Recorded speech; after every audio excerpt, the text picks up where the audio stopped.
Smart Goals Need Smart Plans by Heather Lumen. Setting goals. Chances are, at some point in your life, you have set goals for yourself. They might have something to do with your personal life or your professional life. For example, a person might set the goal to lose 5 pounds. Maybe they want to increase their cardiovascular endurance or be able to deadlift 50 pounds. In academia, maybe a student wants to get a B on the next test or get 100% on the next homework assignment. Setting goals is important, and as such, some people have created a set of constraints for goals, which are called SMART goals. SMART stands for specific, measurable, achievable, relevant, and time-bound. Let's look at some of these goals and see if they can be considered SMART goals. So let's take the goal of losing 5 pounds. Well, it is definitely specific, it is certainly measurable, it is definitely achievable, it is relevant, I guess, if you consider that weight loss is relevant to your goal. And the only thing it is not is time bound. We need to put a time constraint on this.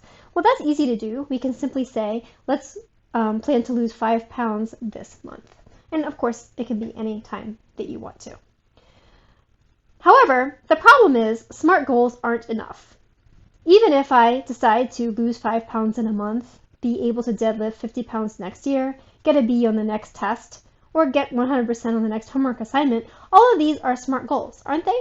They are all specific, measurable, achievable, relevant, and time-bound. However, they all focus on the output, not the input. None of these offer me a way or a path to achieve my goals. And that's the problem with goals. They are good, but they're not enough to help me get where I want to be. So we really need a plan, not just a goal.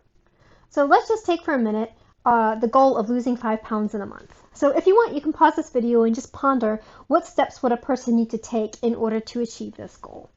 Well, I thought of a few things. You might think of more. I would decide that I would have to create a detailed diet and workout regimen if I was going to do this. One thing that works for me is using one of those calorie counting apps where I log everything that I eat. I would have to find recipes that work with the diet. I would have to buy and cook my healthy food. I would have to join a gym or find a workout plan that was going to work for me. And I would also make sure that I found healthy snack alternatives, because usually I get snacky at certain times of the day, and just saying, oh, I just won't eat then, that's not sustainable over the course of a month, right? So that's a whole lot of things packed into just this seemingly deceptively simple goal, right? And you could do the same thing for all of these other goals, right? You could make out a detailed plan, and what seems on the surface to be really simple and straightforward, actually you realize, wow, gee golly, this is actually taking a whole lot of time and effort and a lot of my resources. A plan is very important because it helps us focus on the input, not the output. In other words, the things that we have direct control over. Again, it helps us focus on what we can control. And the other thing is, if I have a plan, sometimes that plan needs tweaking. For example, maybe I start out saying, oh, I only need a half an hour a day to study. And then I start doing that and I realize, oh my goodness, you know what? I actually need more time than that. And so I can modify and change my plan as I go along. So let's practice this idea of creating a plan by creating a study plan for the first exam. So your instructor probably gave you a worksheet that looks like this, and just notice that this is showing you a week before the exam, and you can make a plan for 2 weeks before the exam, 3 weeks, however long you want. But let's just, for this example, for this argument, let's just use a week before the exam.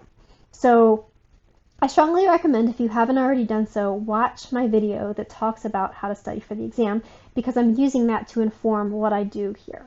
Okay? So let's say I want to start studying on Wednesday. So as the video suggests, it tells me to start with studying the quizzes and homework from the topics that are going to be on the exam. So the first thing that they tell me to do in that video is to put them in order. Remember, you're supposed to put them in order from the grades that you did, that are the lowest grades to the highest grades, so that we prioritize the weakest topics. Also notice here I'm giving a specific time, right? Hopefully I've checked my schedule, checked my work, my classes. I'm free from 1 to 2. So I've allotted an hour for myself to do this, to put the quizzes and homework in order.